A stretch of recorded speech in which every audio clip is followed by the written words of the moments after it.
Yo, welcome to this episode of BBoyTech Modular Journal. And so I've had my modular now, I don't know, it's been a couple months maybe, and it has exploded. As I said last episode, it's exploded into a full-blown system. I'm now at 9U, and that's where I pause, and someday I'll get to 12U, but not right away. Right now I have my system built exactly the way I kind of envisioned it.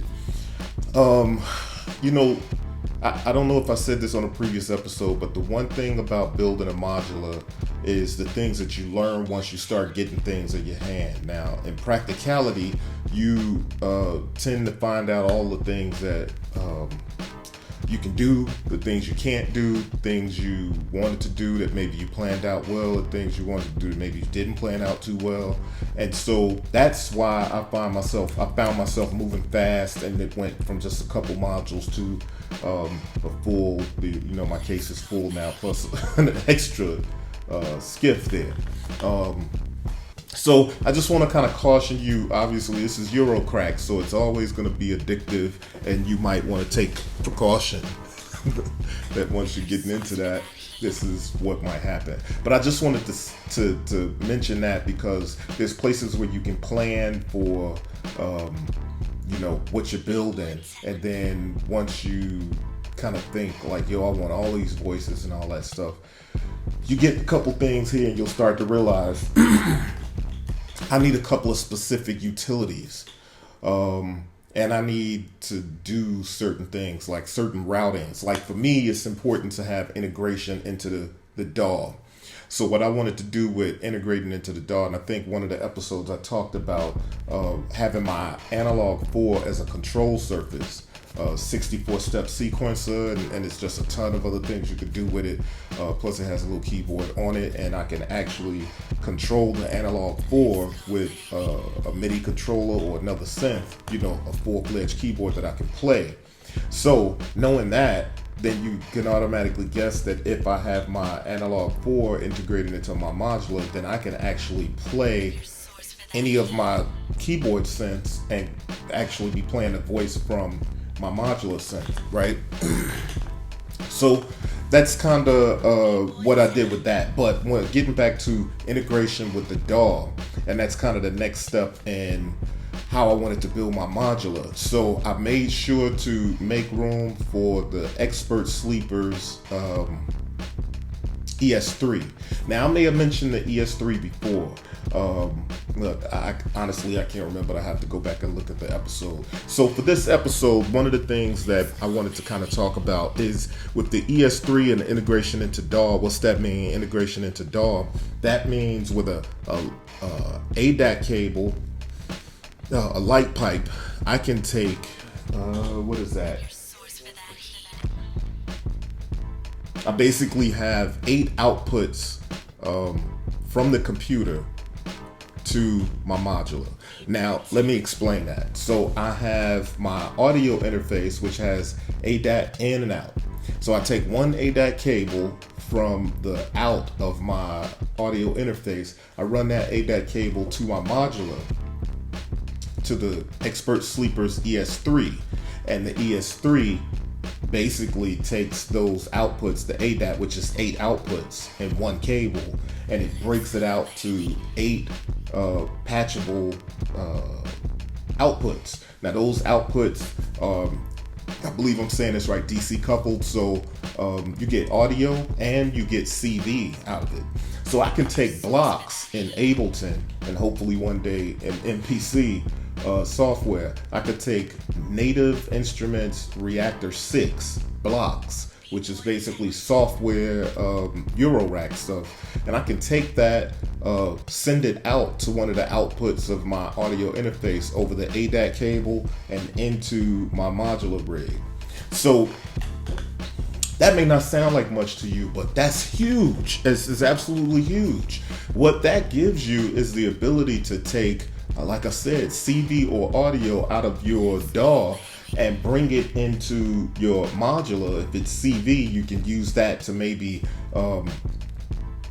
I don't know, modulate other sound sources. So you can literally take, say, a physical module in your modular that's maybe an oscillator, and you could take some sort of modulation source out of blocks and modulate the physical oscillator just through that just through that ES3, Expert Sleeper's ES3, right?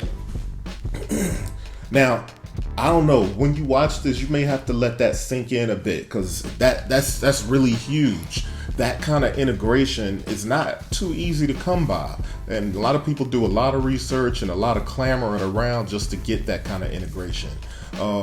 And so Expert Sleepers made it easy by making a few modules. I just have the, and big shout out to them for sending this over. I just have the ES3 module, which, like I said, is 8 outputs from a digital ADAT cable, right?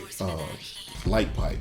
And they also have a ES6, which gives you, I don't know if it's 6 inputs or 8 inputs, I'm not sure. It gives you some amount of input, maybe 8. So it gives you the inputs into your computer so that you can run audio directly out of your modular into your DAW through another ADAT cable. It's brilliant. They also coming out with an ES8, which will give you both in one module, the 8 inputs and the 8 outputs. And so don't quote me on that. I think it's 8 and 8. But what's so dope about this module is just the integration that it gives you and the ease of use. Now, I'm getting used to and learning Ableton, mostly because, you know, so many people around me use Ableton and tell me what the benefits are, and I can see that Ableton is pretty powerful, and you know, so many tricks up its sleeve that that I'm starting to learn, right? But beyond that, I know that my primary centerpiece, my instrument basically, is the MPC. Whether that's, you know, it used to be the MPC 5000, now it's the MPC Ren. I had, you know, MPC 2000 XL, several of those for many years till I moved from Chicago to LA. But at any rate, what my centerpiece of my studio is typically the MPC. Right now, the MPC Ren. So why is that relevant to the ES3, the Expert Sleeper's ES3? It's relevant because, believe it or not, now I can take audio from my MPC and route it out of the ADAT cable into the ES3, out to the modular, patch whatever output that is into the other modules, and affect it with some of these incredible modules that are on the market that don't exist in software, that don't exist in anything else. They're all in modular. So now I have integration where I can literally, on a track of the MPC software, say, hey, output these drums on track 4, output that to, in my case would be 9 and 10, and that's the first output on the ES3 module.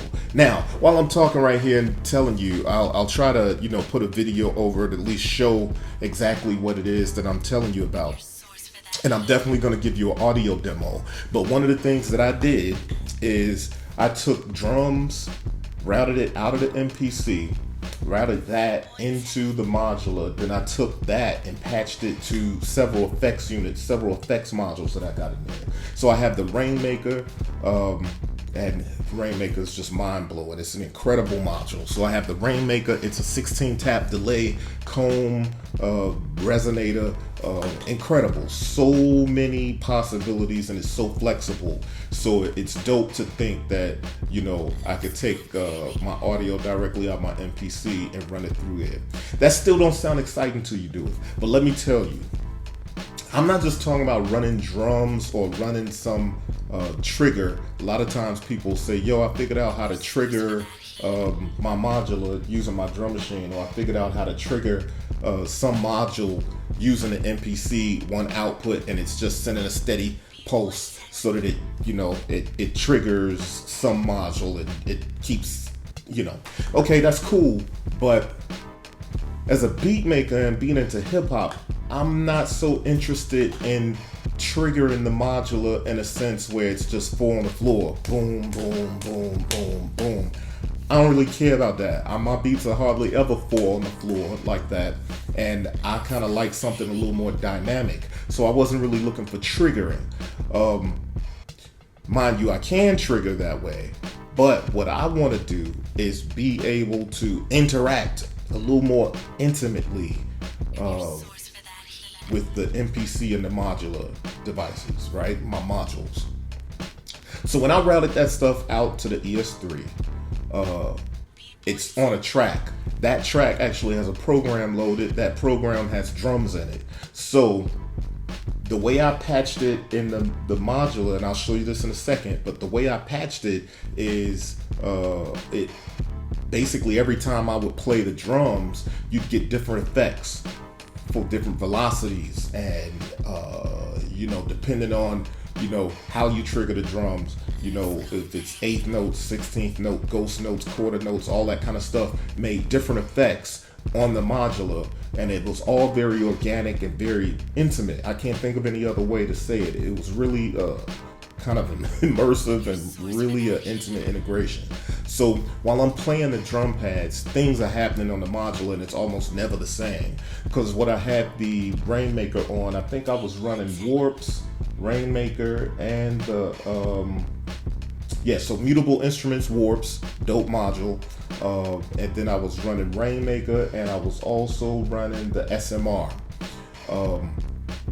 Now what that was doing, like I said, as I played the drums, I basically have that feeding back out of the modular into my A4 and back into my sound card, right? It's basically a loop, but what that does is I have the dry signal coming directly from the MPC out the speakers, and then I have the affected signal coming from the modular back into the audio interface into the speakers, and I can sample that. I can sample just the dry, I can sample just the wet, I can sample both together, and it's just a dope experience. So I'm going to show you as much of that as I can, and this is me with the MPC integration through ES3 to the modular, and just dig how the drum sound. I think the preset that I have the Rainmaker on is the Car Plus Strong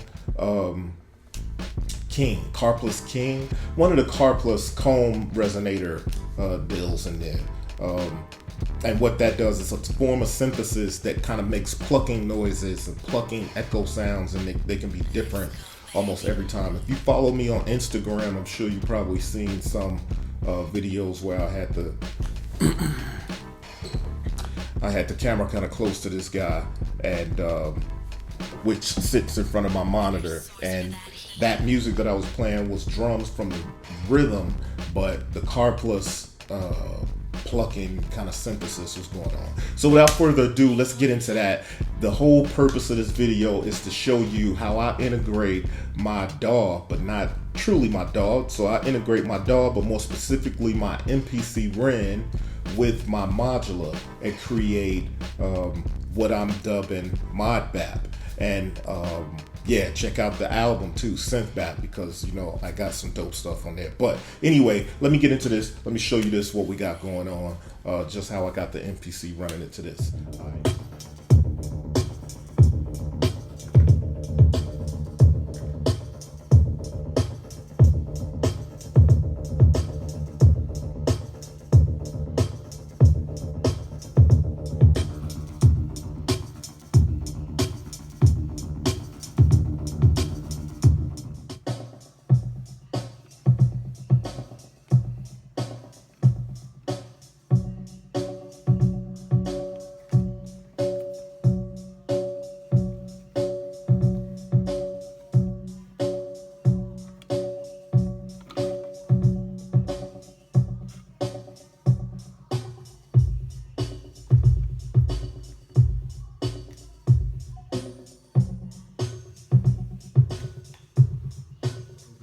This is the Expert Sleepers ES3.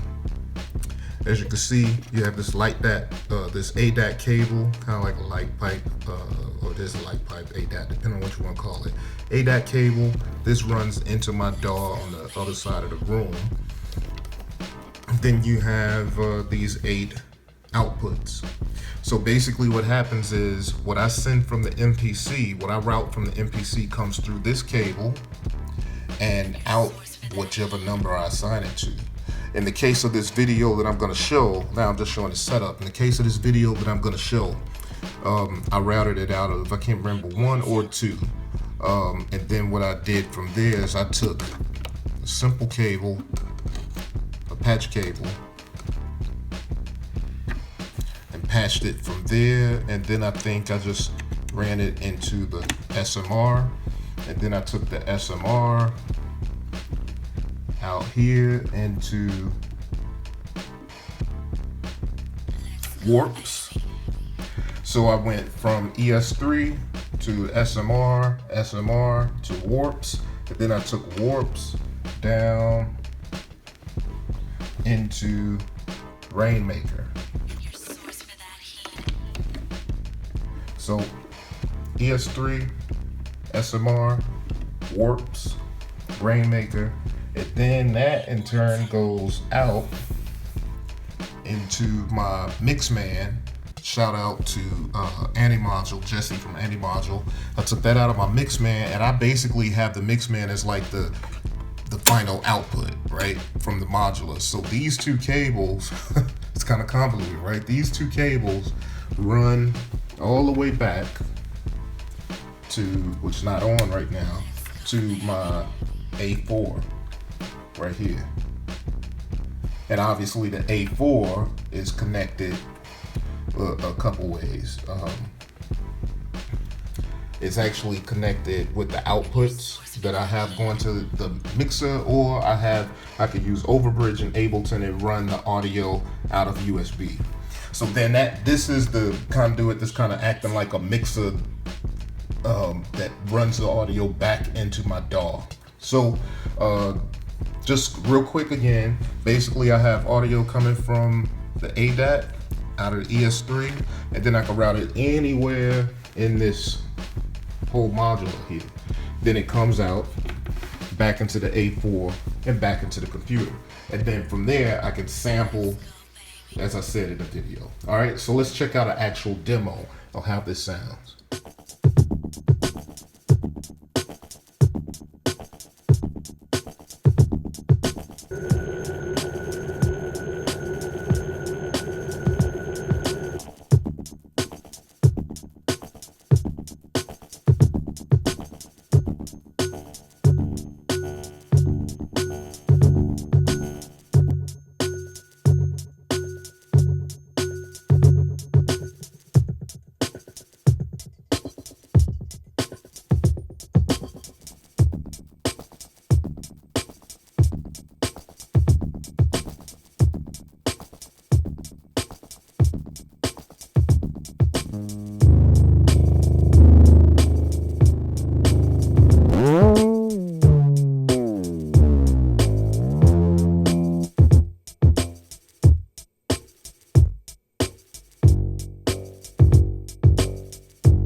So that was the ES3 by Expert Sleepers. Make sure you go out and check them out. This is a dope module. It's so fresh to be able to integrate whatever it is. I don't care what you're using.